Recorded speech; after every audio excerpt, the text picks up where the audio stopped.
ఇంకొక మాట కూడా నేను ప్రత్యేకంగా చెప్పాలి. బిల్వమంగళుడు, లీలాశుకుడు జన్మతః శైవుడు, వాళ్ళు ఆరాధ్య శైవులు. బ్రాహ్మణుల్లో ఒక శాఖ ఆరాధ్య శైవ శాఖ. ఆరాధ్య శైవ శాఖకి చెందినవాడు, జన్మతః శైవుడు. ఆయనకెందుకో కృష్ణ భక్తి పట్టుకుంది. ఆయన అప్పటికి వాళ్ళే అడిగారు, కొంత మనం శైవులం కదయ్యా, శివుడి గురించి వాళ్ళు చెప్పొచ్చు కదా, కుమారస్వామి ఉన్నాడు, గణపతి, మన గ్రూప్ మనకుంది, ఇదో గ్రూపిజం ఉందిగా మన గ్రూప్ మనకుంది కదా, శివ కుటుంబం అలాగే విష్ణువు కుటుంబం, ఇదే లేనిపోని విభేదాలంటే. మన గుంపు మనకుంది కదా, నువ్వు శివుడి మీదో కుమారస్వామి మీదో రాయొచ్చు కదా, ఇన్ని శ్లోకాలు, అద్భుతమైన శ్లోకాలు కృష్ణుడి మీద ఎందుకు రాసేవయ్యా అంటే ఆయన సమాధానం చెప్పాడు, శైవావయం నకలు తత్ర విచారణీయం, శైవావయం నకలు తత్ర విచారణీయం, పంచాక్షరీ జపపరా నితరాం తథాపి, శైవావయం నకలు తత్ర విచారణీయం, పంచాక్షరీ జపపరా నితరాం తథాపి, నితరాం తథాపి అతసీ కుసుమావభాసం చేతో మదీయం, అతసీ కుసుమావభాసం స్మేరాననం స్మరతి చేతో మదీయం, అతసీ కుసుమావభాసం స్మేరాననం స్మరతి గోపవధూ కిశోరం. అయ్యా మీరు చెప్పింది నిజమే, శైవావయం, మేము శైవులమే. నకలు తత్ర విచారణీయం, మీరు దీన్ని కమిటీ పెట్టి తేల్చాల్సిన అవసరమే లేదు, నేనే చెబుతున్నానుగా, మేము శైవులమే.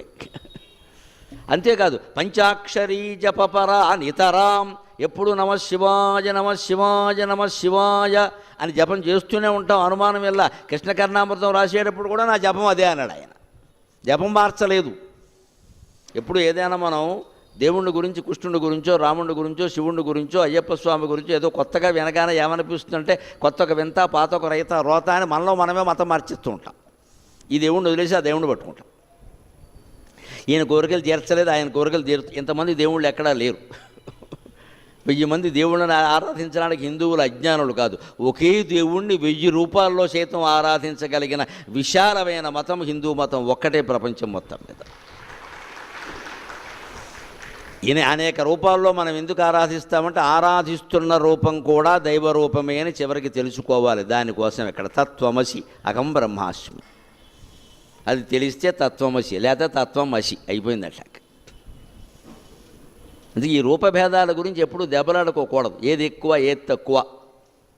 ఇక్కడ కృష్ణకర్ణామతో మాట్లాడమన్నారు కాబట్టి ఈ 3 రోజులు నాకు కృష్ణుడే ఎక్కువ. మళ్ళీ తర్వాత మీరు శివపురాణం చెప్పిస్తే శివుడే ఎక్కువ, దేవీ భాగవతం చెప్పిస్తే దేవే ఎక్కువ. ఎవరు ఎక్కువ అంటే ఆత్మ ఎక్కువ, ఆత్మ కంటే ఎక్కువది ఏదీ లేదు. ఆత్మస్వరూపులే వీళ్ళందరూ. ఆ ఆత్మ నీకు ఉంది, నాకు ఉంది. మంచిది, అది తెలుసుకోవడానికే దేవీతత్వం అంటారు, కృష్ణతత్వం అంటారు, శివతత్వం అంటారు, రామతత్వం, అన్నింటిలోనూ తత్వం ఉంది. గమనించండి, కామన్. గణిత శాస్త్రం ప్రకారం ఏం చేస్తారు, కామన్గా ఉండేది తీసేయమంటారు. కామన్గా ఉండేది తీసేస్తే లెక్క తేలుతుంది. దేవీతత్వం, కృష్ణతత్వం, రామతత్వం, శివతత్వం, గణపతి తత్వం, అన్నింటిలో కామన్గా ఉన్నది తత్వం. అది తీసేయి అంటే తత్వం ఏమిటి? త్వం. తత్ అంటే ఆ పరమాత్మ, త్వం అది నువ్వే, ఆ పరమాత్మ నువ్వే. దేవీతత్వం అంటే ఆ పరమాత్మ నువ్వే అనే విషయాన్ని దేవీ భాగవతం ద్వారా తెలుసుకోవడం. రామతత్వం అంటే ఆ పరమాత్మ నువ్వే అనే విషయాన్ని రామాయణం ద్వారా తెలుసుకోవడం. కృష్ణతత్వం అంటే ఆ పరమాత్మ నువ్వే అనే విషయాన్ని భాగవతం ద్వారా తెలుసుకోవడం. శివతత్వం అంటే ఆ పరమాత్మ నువ్వే అనే విషయాన్ని శివపురాణం ద్వారా తెలుసుకోవడం. మొత్తమే తెలుసుకోవలసింది రాముడి గురించి, శివుడి గురించి, అమ్మవారి గురించి కాదు, నీ గురించే. అదే హిందూ తత్వం, అదే అద్వైతం. నీ గురించే నువ్వు తెలుసుకోవాలి. ఒకే ఆత్మ అన్ని రూపాలు ధరించింది, అది మేలుకొన్న ఆత్మ. కృష్ణుడు, రాముడు అంటే మేలుకొన్న ఆత్మ, మనమంటే నిద్రపోతున్న ఆత్మ. ఇంతకంటే ఏం లేదు ఇక్కడ. వారు జాగృతులయ్యారు, మనం జాగృతులు కాలేదు. అలా మనల్ని మనం జాగృతులు చేసుకోవడానికే ఈ ప్రవచనం. అందుకని ఆయన చెబుతున్నాడు, మేము శైవులమేనయ్యా, అందులో అనుమానం లేదు, నువ్వు మళ్ళీ కమిటీ పెట్టి తేల్చక్కర్లేదు ఈ విషయం. నేనేం పార్టీ మార్చలేదు, మతం మార్చలేదు. మేము నిరంతరం పంచాక్షరి జపం చేస్తాం. మేము మెళ్ళో లింగకాయ ఉంటుంది, మాకు గురులింగమూర్తి ఇస్తారు, మేము అలాగే ఉంటాం, అనుమానం ఏం లేదు. ఈ శ్లోకాలు రాసేటప్పుడు కూడా నేను అలాగే ఉన్నాను. శైవావయం నకలు తత్ర విచారణీయం, పంచాక్షరీ జపపరా నితరాం. ఎప్పుడు పంచాక్షరి జపం చేస్తాం. కానీ తథాపి అయినప్పటికీ చేతోమదీయం అతశీకుసుమావభాసం స్మరాననం స్మరతి గోపవధూ కిశోరం. మదీయం చేతగా నా మనస్సు, ఎందుకో తెలీదు మనస్సు మనం చెప్పినట్టు వింటుందా? ఏ జీవుడైనా చెప్పినట్టు మనస్సు వింటే వాడికంటే అదృష్టవంతుడు సృష్టిలో లేడు. అలా విందాం, దాని ఇష్టం వచ్చినట్టు అది పోతుంది, పైగా మన లాక్కెళ్ళిపోతుంది. మనస్సును మనం అధీనంలో చేసుకోవాలి కానీ మనస్సు అధీనంలోకి మనం వెళ్ళకూడదు. ఎందుకంటే మనస్సు అటు ఉంటుంది ఇటు ఉంటుంది. పాజిటివ్ అండ్ నెగిటివ్ నన్ను అడిగితే 90% నెగిటివే, 10% పాజిటివ్. ఎందుకంటే ఆత్మ నుంచి మనస్సు ఏర్పడమే వ్యతిరేకంగా ఏర్పడింది, నెగిటివ్గా ఏర్పడింది. అది నెగిటివ్కి నెగిటివ్ లక్షణాలే ఉంటాయి. వేప మొక్క, వేప విత్తనానికి వేప చెట్టే వస్తుంది, మామిడి చెట్టు ఎందుకు వస్తుంది? మనస్సే నెగిటివ్. అంచేత ఎప్పుడు పాజిటివ్ థింకింగ్. ఇది ఊరికే సలహా ఇవ్వడానికి పనికొస్తుంది కానీ థింకింగ్ చాలా కష్టం. ఆలోచించదు, అది నెగిటివ్గానే ఆలోచిస్తుంది. పరీక్ష కడుతున్న విద్యార్థి నేను బ్రహ్మాండంగా ఉత్తీర్ణుడవుతాను అనుకోడు, ఎక్కడో తేడా వస్తుందని అనుకుంటాడు, అది నెగిటివ్.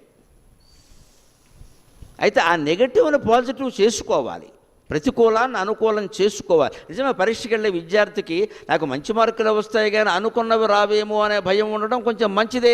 అనుకున్నవి రావడం కోసం ఇంకాస్త ఎక్కువ ప్రయత్నం చేస్తాడు, మంచిదే కదా. ఆ నెగిటివ్ ప్రాణం తీసుకునే వరకు వెళ్ళకూడదు కానీ ఒక మాదిరి ఒత్తిడి ఎప్పుడూ మనిషి మీద ఉండాలి, లేదా పనిచేయడు. ఇక్కడ 6ంటికి సభ అని గట్టిగా మనం ఒత్తిడి చేయలేదనుకోండి, 7ంటికి మొదలెడతారు. ఎందుకంటే ఇంకా జనం రావాలి అండి. జనం అంటే ఎవరు, ఎంతమంది వస్తే జనం ఎక్కడ? ఇంకా అలా మొదలు జనం ఏమనుకుంటారు, నేను వెళ్ళి 6ంటికి కూర్చున్నాం ఏం మొదలట్లేదని వాడు 7:30కి వస్తాడు. వాడు నువ్వెందుకు ఎలా వచ్చాడు, నేను మొదలట్లేదు అంటాడు. ఇప్పుడు ఎక్కడ మొదలవ్వాలి సంస్కరణ? కార్యకర్త దగ్గరే మొదలవ్వాలి. బ్రహ్మానందం గారి సభకు నేను పిలవగానే ఎందుకు వస్తాను అంటే, వారు నాకు ఎన్నింటికి మైక్ ఇస్తా అన్నారో అన్నింటికి ఇస్తారు కాబట్టి వచ్చాను. నేను ఒక 5 నిమిషాలు 10 నిమిషాలు పర్వాలేదు, 6 అంటే 7 చేసిన సందర్భం ఒక్కటి కూడా లేదు. అందుకని ఆ పెద్ద మనిషికి నమస్కారం. ఆయన ముందు చెప్తారని, నాదో 1/2 గంట అండి, అదో 5 నిమిషాలు చెప్పేసేయన్ని, నాకు ఎప్పుడు ఇస్తావు చెప్పంటాను. అక్కడి నుంచి 2 గంటలు లెక్క నాకంతే. అది మళ్ళీ అక్కడి నుంచి 2 గంటలు అన్నా కదా, రాత్రి 8:30కి మొదలు పెడితే 10:30 అయితే నేను ఇంటికి వెళ్ళొద్దా? అది కుదరదు. అంటే ఏదో ఒకటి ఉండాలి కదా. అది లేదనుకోండి నెగిటివే, వ్యతిరేకమే ఉంటుంది అంతా.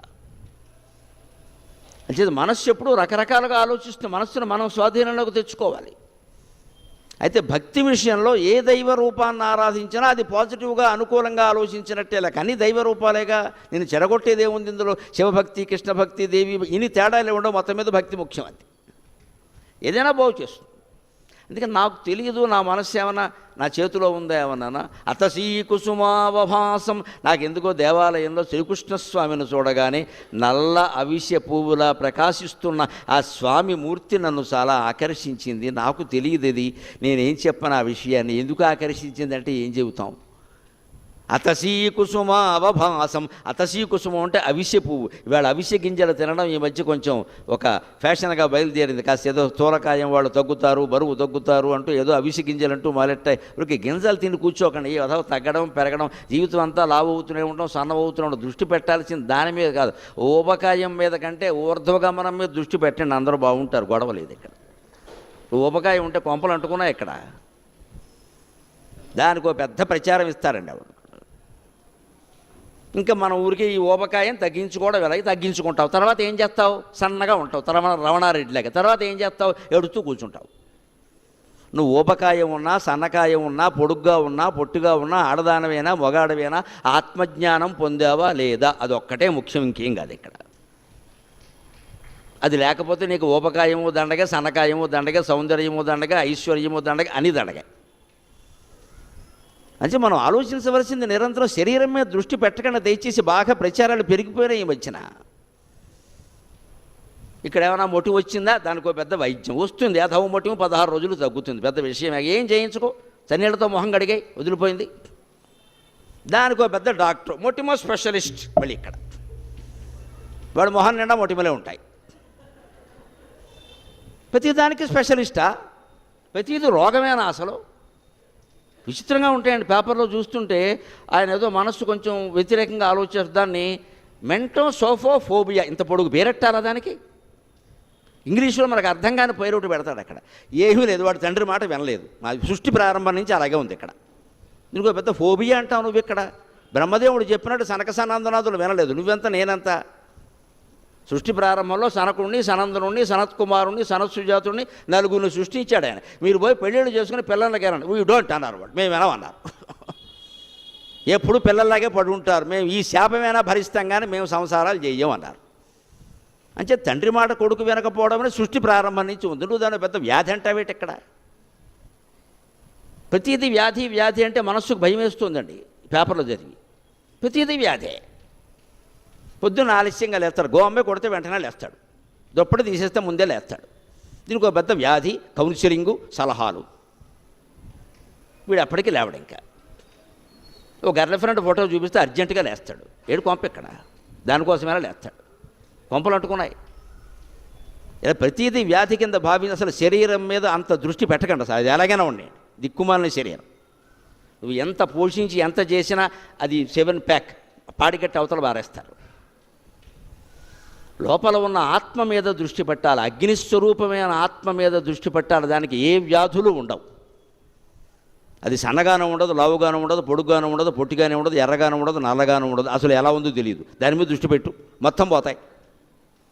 శారీరకమైన వ్యాధులన్నీ పోతాయి. యోగాభ్యాసం చేసేవాడికి వ్యాధులు ఉండవు. ఏ వ్యాయామం చేయక్కల, యోగాభ్యాసం చేయి, వ్యాధులన్నీ పోతాయి. అది దృష్టి పెట్టాలి. అందుకని నా మనస్సు ఎందుకో ఆకర్షించిందయా కృష్ణస్వామి యొక్క విగ్రహం, నన్ను ఏం చేయమంటావు.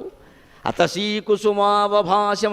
ఆ నల్ల అగిసే చెట్టు కనపడినప్పుడు దాని పువ్వులు ఎలా ఉంటాయి చూడండి. గింజలు తీసుకుని ఊరికే నవ్వులుతూ కూర్చోవడం కాదు ఇక్కడ. ఆ పువ్వు చాలా అందంగా ఉంటుంది. శ్రీకృష్ణుడు అలా ఉంటాట. అతసీ కుసుమావభాసం. చేతో మదీయం అతసీ కుసుమావభాసం స్మిరాననం స్మిరాననం స్మరతి గోపవధూ కిశోరం.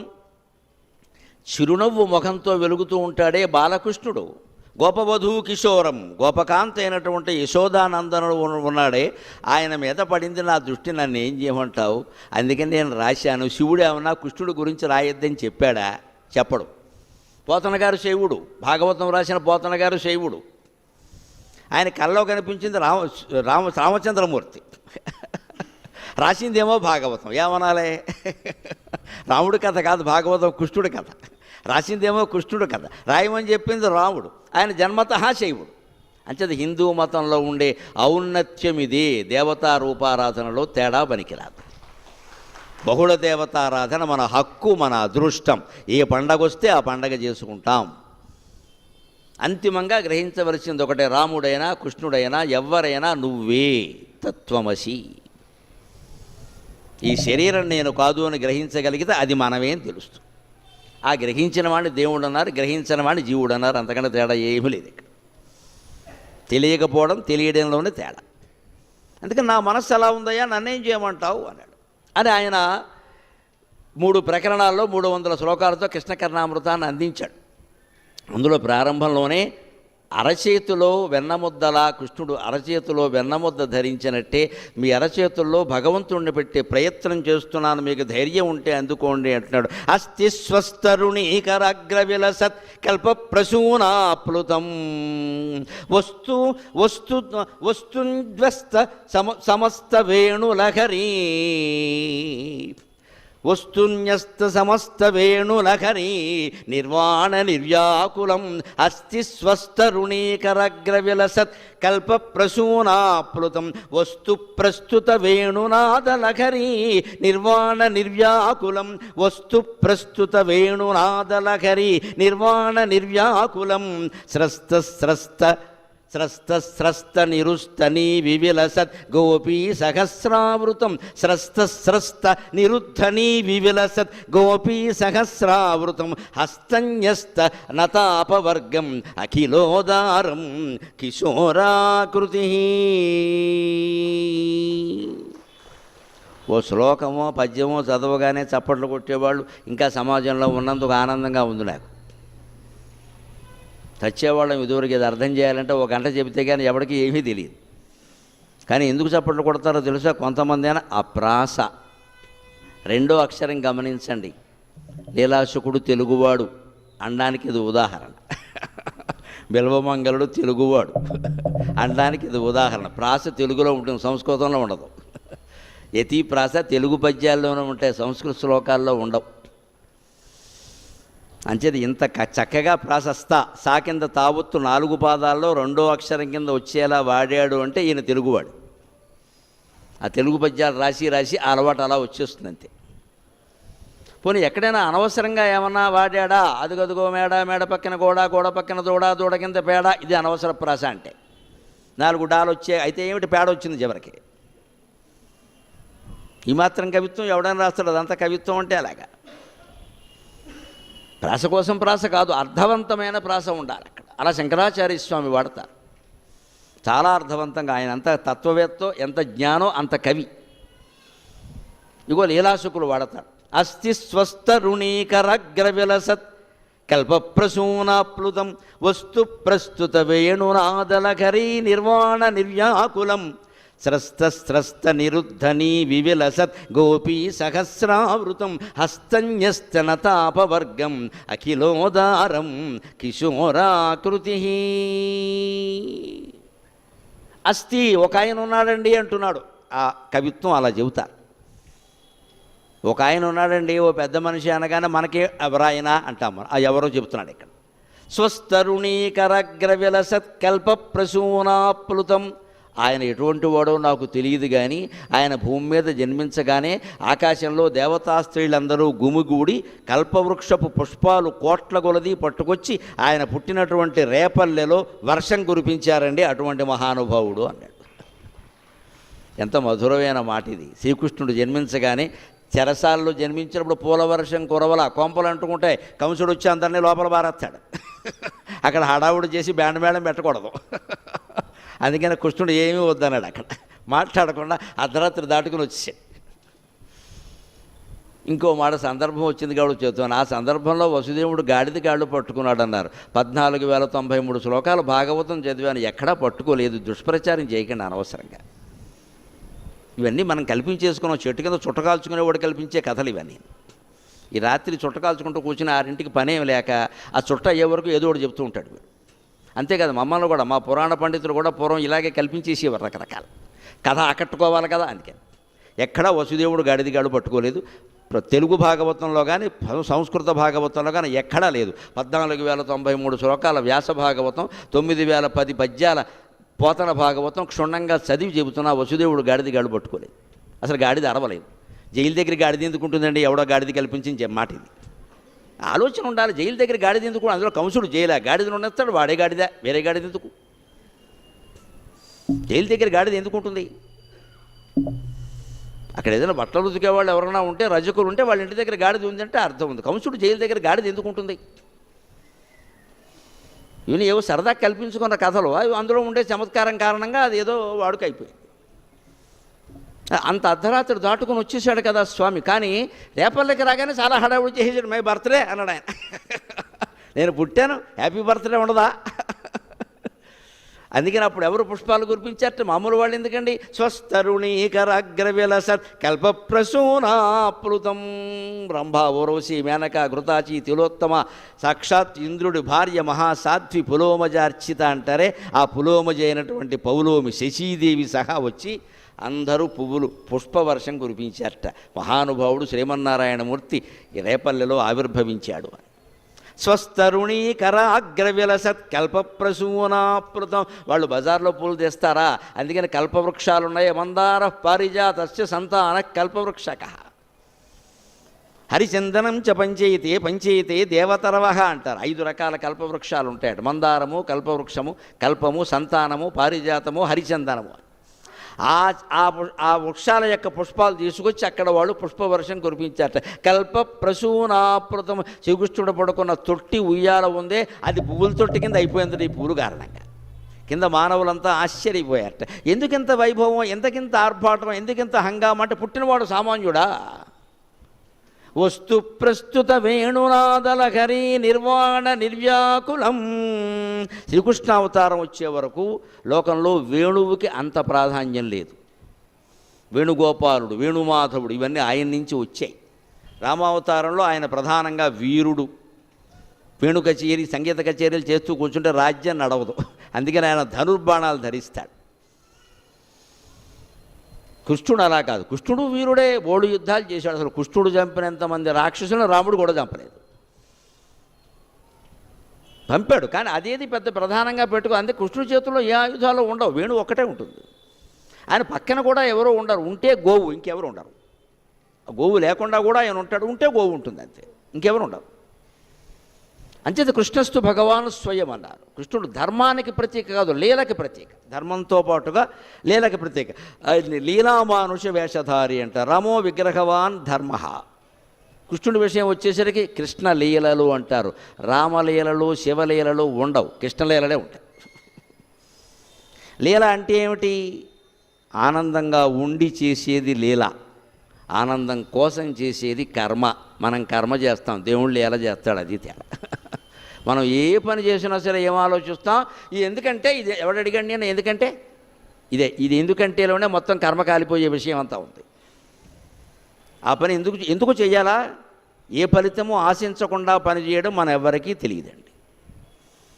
ప్రతిదానికి ఏదో ఒకటి ఆశిస్తూ ఉంటాం. అందుకే మన జీవితాల్లో దుఃఖమే తప్ప సుఖం ఉండదు, నెగిటివ్ తప్పితే పాజిటివ్ ఉండదు. ఏం ఆశించకుండా పని చేయండి. గాలి వేస్తుంది చాలగా, బయట కుర్చీ వేసుకోండి. ఎందుకు కూర్చున్నామంటే ఊరికే కూర్చున్నా అని చెప్పండి. ఖాళీగా కూర్చోవడం కూడా చాలా గొప్ప విషయం అండి, ఆక్షేపించకండి. ప్రతి నిమిషం సంపాదించక్కర్లేదు. ఈ సంపాదన యావ పెరిగిపోయి ఎవ్వరూ ఖాళీగా ఉండక అందరికీ క్యాన్సర్లు వస్తున్నాయి. ఇంట్లో అందరూ సంపాదించేయాలి, సంపాదించకపోతే వాడు పనికిరాడు.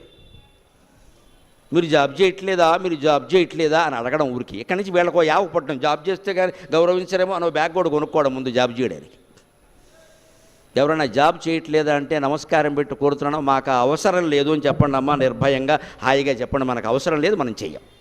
ఎందుకు చేయాలంటే జాబ్ ప్రతి వాళ్ళు చేయాలా? ఇంట్లో సంపాదన అవసరం లేదు, చెయ్యం. అవసరమైన వాళ్ళు చేసుకుంటారు. జాబ్ అనేది ఒక అవసరం ఉంటే చేస్తారు, లేత లేదు. పెద్దలు ఇచ్చిన ఆస్తులు ఉన్నాయి, భర్త భార్య ఎవరో ఒకళ్ళు సంపాదిస్తున్నారు, సరిపోతుంది, మిగిలిన వాళ్ళు కూర్చుంటారు, ఖాళీగానే కూర్చుంటారు. ఆ ఖాళీలో మంచి సంగీతం వినండి, మంచి పుస్తకం చదువుకోండి, ఏమీ లేదు, దైవ ధ్యానం చేసుకోండి. ఊరికే మీ ఇంటి ఎదురుగా ఉన్న చెట్టును పరిశీలించండి. ఆకు చూడండి, పువ్వు చూడండి. ఆకులో ఆకునై, పువ్వులో పువ్వునై దేవులపల్లి కృష్ణశాస్త్రి గారి కవిత గుర్తొస్తుంది. ఆనందంగా గడిచిపోతుంది సమయం. కాదు, మనకి ఎలా పట్టుకుందంటే ఆధునిక కాలంలో చెప్పు ప్రతి నిమిషం సంపాదించేయాలి. అది పోతే కానీ అది అర్థం కాదు. అందుకే శ్రీకృష్ణుడు ఏ ఆయుధము పట్టాడు.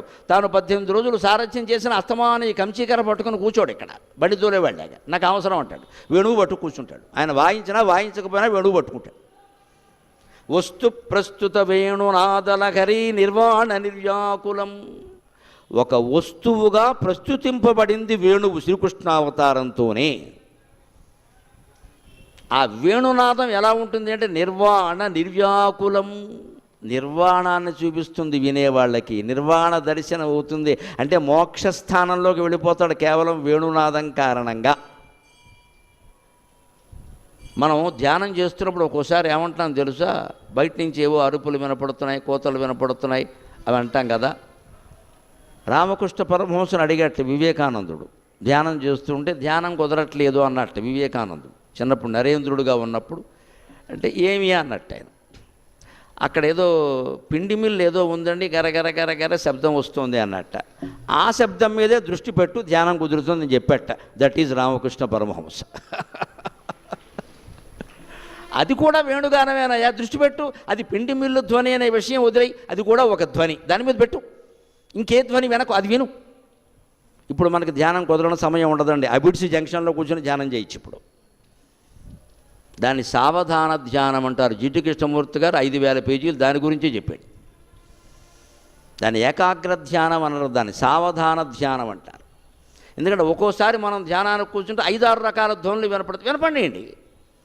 మీరు దేనికి స్పందించకండి. ఇదేమిటి అనకండి. ఇది మిల్లు ధ్వని, ఇది చెల్లి ధ్వని, ఇది చీపురు ధ్వని, ఇది కోకిల, వద్దు, ఏమొద్దు, అలా వినండి. జస్ట్ లిజన్ అంటారు ఇంగ్లీష్లో. దేనికి స్పందించద్దు, అది ధ్యానమే. దాన్ని ఏకాగ్ర ధ్యానం అన్నారు. ఒక ధ్యానం మీద, ఒక ధ్వని మీద, ఒక రూపం మీద దృష్టి పెడితే ఏకాగ్ర ధ్యానం.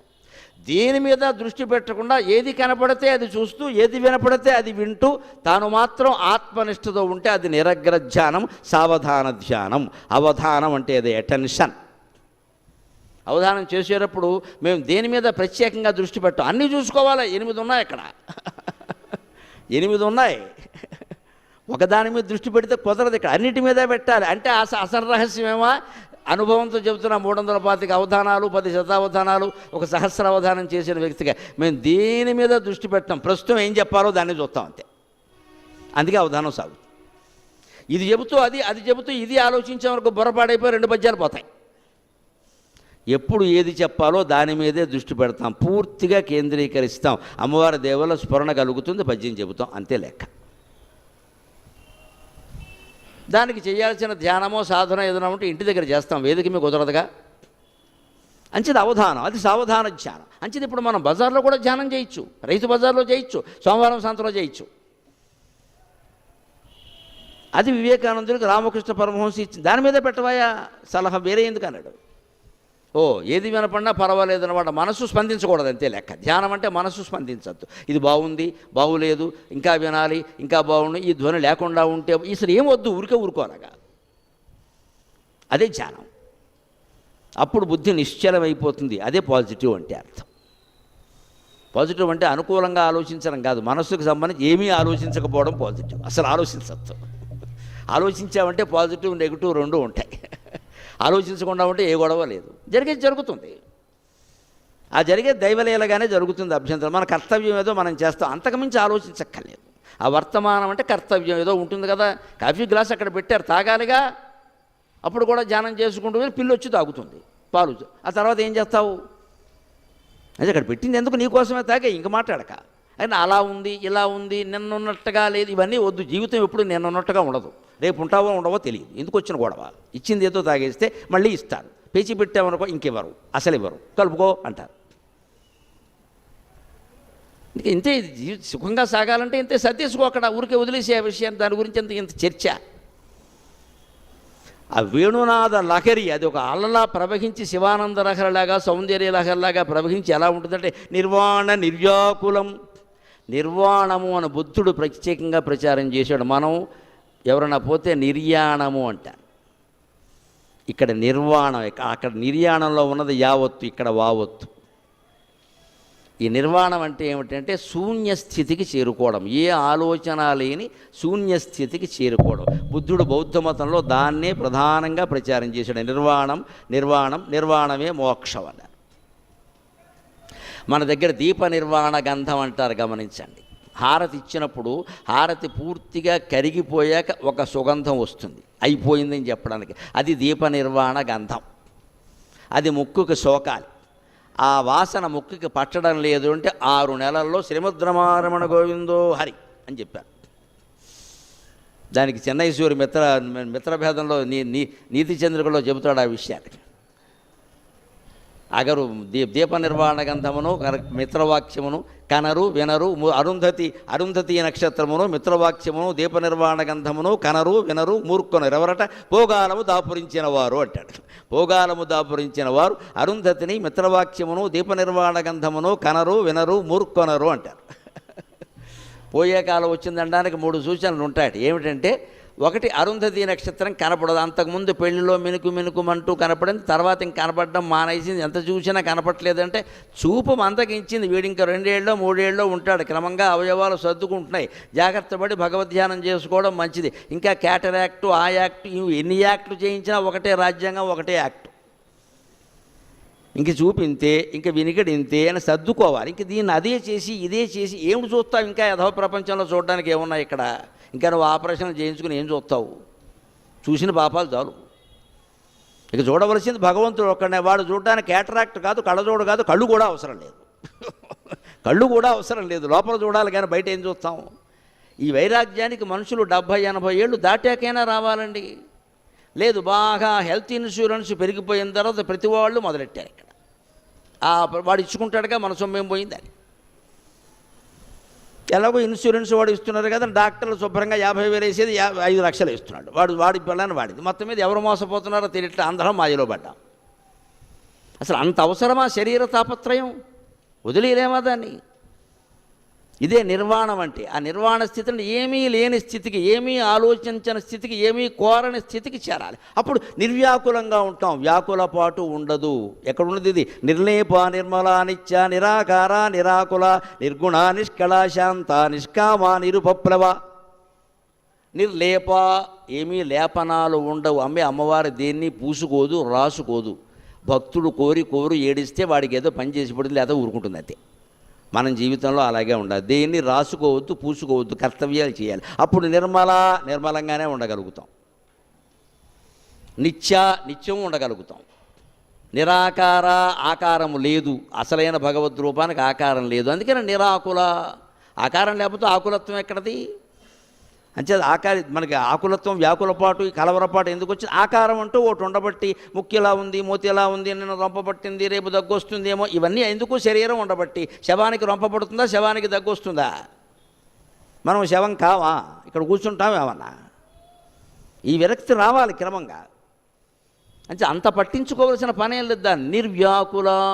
ఆ వేణునాదాన్ని వింటూ ఆ తారస్థాయికి చేరుకుంటే ఆ ఏ వ్యాకులపాటు లేని నిర్వాణ స్థితిని, మోక్షాన్ని అనుభవిస్తాం, ఆనందిస్తాం. శ్రీకృష్ణుని వేణునాద రహస్యమేది. అదే ఆయన యమునా తీరంలో సాయంత్రం వేళ ఆ వేణునాదాన్ని వినిపించేవాడు. దాన్ని వినడానికి కొన్ని వేల మంది వచ్చేవారు. గోపికలు అంటారు పొరపాటు, అందరూ వచ్చేవారు. గోపికలు కూడా వాళ్ళ వయస్సుల గురించి మాట్లాడరు. 8 ఏళ్ల నుంచి 80 ఏళ్ల వాళ్ళ వరకు వచ్చారు. అందరితోనూ ఆయనకి సంబంధం అంటకడతారంటే బుద్ధి లేకుండాను. గోపకుల వధువులు అంటే వాళ్ళెవరు వయస్సులో ఉన్నవాళ్ళు కాదండి. మనకుండే భ్రమలన్నీ దేవుడికి అంటకడితే అలాగా. 8 ఏళ్ల పిల్లల దగ్గర నుంచి 80 ఏళ్ల వాళ్ళ వరకు వచ్చారు. మొగాళ్ళు వచ్చారు. వాళ్ళ మాట ఎవడో మాట్లాడు. ఇక్కడ మమ్మల్ని పట్టించుకున్న వాళ్ళు ఏడు ఆడాలని తప్ప లోకంలో. గోపికలంతా వెళ్ళిపోయారు. గోపకులు వెళ్ళలేదా? బోళ్ళంతమంది వెళ్ళారు అక్కడికి. ఇప్పుడు సభకి ఇంతమంది వచ్చారని ఇందులో యువతులే ఉంటారా? అందరు లేరా? ఇక్కడ అలాగే వచ్చారు. నా బోటుగాడి మాటలకి ఎంతమంది వస్తే శ్రీకృష్ణుడు వేణునాదానికి ఎంతమంది వస్తారు? 3 లోకాల వాళ్ళు వస్తారు. ఇందులో వయస్సులు, పుల్లింగం, స్త్రీలింగం, ఈ గొడవంతా నీకు కావాలి, దేవుడికి అక్కర్లేదు. సమస్త ప్రజలు అక్కడే ఉంటారు. అదొక అపూర్వమైన ఆకర్షణ. దగ్గర వెళ్లకుండా ఎవడూ ఉండలేడు అసలు. ఆ నిర్మాణాన్ని చూపిస్తాడు ఆయన. ఎలా వచ్చారట? స్రస్త నిరుద్ధ నీ వివిలసత్ గోపీ సహస్రావృతం. గోపకులు కానీ గోపికలు కానీ ఏ వయస్సు వాళ్ళైనా కానీ ఒంటి మీద వస్త్రాలు ఉన్నాయో లేదో కూడా తెలియని స్థితిలో ఉన్నారట. భగవద్భక్తి అంటే ఆ స్థితిలోకి చేరుకోవాలి. మనం ఆ స్థితిలోకి చేరుకోవాలి. దానికి పూజే చేస్తామో, అభిషేకమో చేస్తామో, పారాయణే చేస్తామో, తపస్సే చేస్తామో, ఎవరికి ఏది అభిరుచి ఉంటే అది చేయొచ్చు. ఆ తపన కలుగుతోందా? ఇంట్లో మీకు మీరే పరీక్ష చేసుకోవచ్చు. పూజ చేస్తుండగానే లలితా సహస్రం చదువుతుంటే చైతన్యార్చి సమారాధ్య, అమ్మ ఇంకా అయిపోయింది నైవేద్యం పెట్టే అన్నామంటే ఈ పారాయణ నువ్వు 100 జన్మలు చేసిన బట్టే పుస్తకం మూసే. అయితే చైతన్యార్చి సమారాధ్య వస్తే ఇంకో 2 నిమిషాల్లో అయిపోతుంది పారాయణ. అది చివరినామం కదా, సుమారుగా అది. అలాగే విష్ణు సహస్రం పట్టుకుని సహస్రార్చి సప్త జిహ్వ సప్త యథా సప్తవాహన అనగానే అమ్మయ్య అన్నామంటే నీకు విష్ణు సహస్రం వంట పట్టలేదు. అయిపోతున్నందుకు బాధపడవలసింది పోయి సంతోషిస్తున్నావు నువ్వు. అంటే పారాయణ లెక్కలు వేస్తున్నావు. ఇక్కడ 2 సార్లు చదివా, 3 సార్లు చదివా, 10 మందితో కలిసి చదివా, 16 ప్రసాదాల పట్ల ఈ తొట్టిగ్యాంగ మాటలన్నీ దేవుడి దగ్గర పనికిరావు. పారాయణ వదిలిపెట్టి బయటకు వచ్చి ఏం చేస్తావు? పేకాడతావా? ఈ స్థితికి మనిషి చేరుకోవాలి. గోపికలను ఎందుకు గొప్ప భక్తురాళ్ళు, గోపకులం అంతా ఎందుకు గొప్ప భక్తులు, ఆయన అక్కడే ఎందుకు ఎంచుకుని పుట్టాడు అంటే వాళ్ళకి ఒంటి మీద బట్ట ఉందో కూడా లేదో తెలియదు. మాకు కృష్ణుడు కావాలి, మాకు అనవసరం. జారిపోతున్న వస్త్రాలను కూడా వాళ్ళు పట్టుకునే ప్రయత్నం చేయలేదు. జారిపోయే మనస్సును పట్టుకునే ప్రయత్నం చేశారు. అది మనం చెయ్యాలి భగవంతుడు. జారిపోయే మనస్సును పట్టుకో. మనం జారిపోయే కాల్ని, జారిపోయే వేల్ని, జారిపోయే వస్త్రాన్ని పట్టుకుంటాం. అది మనస్సును పట్టుకో. అది జారిపోయింది ఎప్పుడో. ఎన్నడూ జారిపోయేది ఈశ్వరుండి అని భగవంతుడి నుంచి ఎప్పుడో జారిపోయాం. వాళ్ళు ఆ జారిపోయే మనస్సును పట్టుకున్నారు. పై శరీరం ఎలా ఉన్నా మాకు అనవసరం. అదే చెప్తున్నాడు ఇక్కడ. స్రస్త నిరుద్ధ నీ వివిలసత్ గోపీ సహస్రావృతం. అంత భక్తి లేని వాళ్ళు కేవలం కృష్ణుడిని చూడడానికి గోపికలు పెడితే గోపికను చూడడానికి కొంతమంది వస్తారుగా. లెక్కది. అందమైన వస్తువులను చూసి ఆశపడే వాళ్ళని ఆడవాళ్ళు అంటారు, వాళ్ళని చూసి ఆశపడే వాళ్ళని మగవాళ్ళు అంటారు. లెక్కది. దేవుడి కోసం గుళ్ళోకి జనం వస్తారు. జనాన్ని చూడడానికి ఒకడు వస్తాడు, పనికి మళ్ళీ వాడు ఆ జనం వచ్చినప్పుడే వస్తారు. అందులో వాడికి కావలసిన వాళ్ళు ఉంటారు. వాళ్ళు వచ్చినప్పుడు వస్తారు. అందుకని వాళ్ళు అదేమో పట్టించుకునే స్థితిలో లేరు వాళ్ళు. అలా ఉండగలిగితే భక్తి ఫలిస్తుందండి. ఎందుకని? హస్తన్యస్త నత అపవర్గం, ఆయన చేతిలో పెడుతున్నాడు అపవర్గాన్ని. అపవర్గం అంటే మోక్షం. ఎందుకని అపవర్గం అన్నారు దాన్ని? మామూలుగా మానవ జీవిత లక్ష్యాలు ఏమిటి అంటే హిందూ ధర్మంలో ఒక పద్ధతి చెప్పారు. ధర్మం, అర్థం, కామం, మోక్షం. వీటిని త్రివర్గ, ఇందులో మోక్షాన్ని పక్కన పెడితే త్రివర్గాలు అంటారు, మోక్షం కలిపితే చతుర్వర్గాలు అంటారు.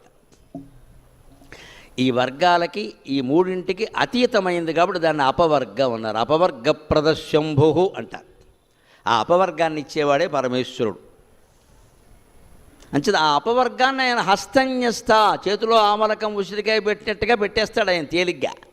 కృష్ణ భక్తి ఉంటే, భగవద్భక్తి ఉంటే మోక్షం గురించి వేరే ప్రయత్నం నువ్వు చేయక్కల. మోక్ష సాధన సామగ్రియాం భక్తిరేవ గరీయసి అని శంకరాచార్య స్వామి చెప్పారు.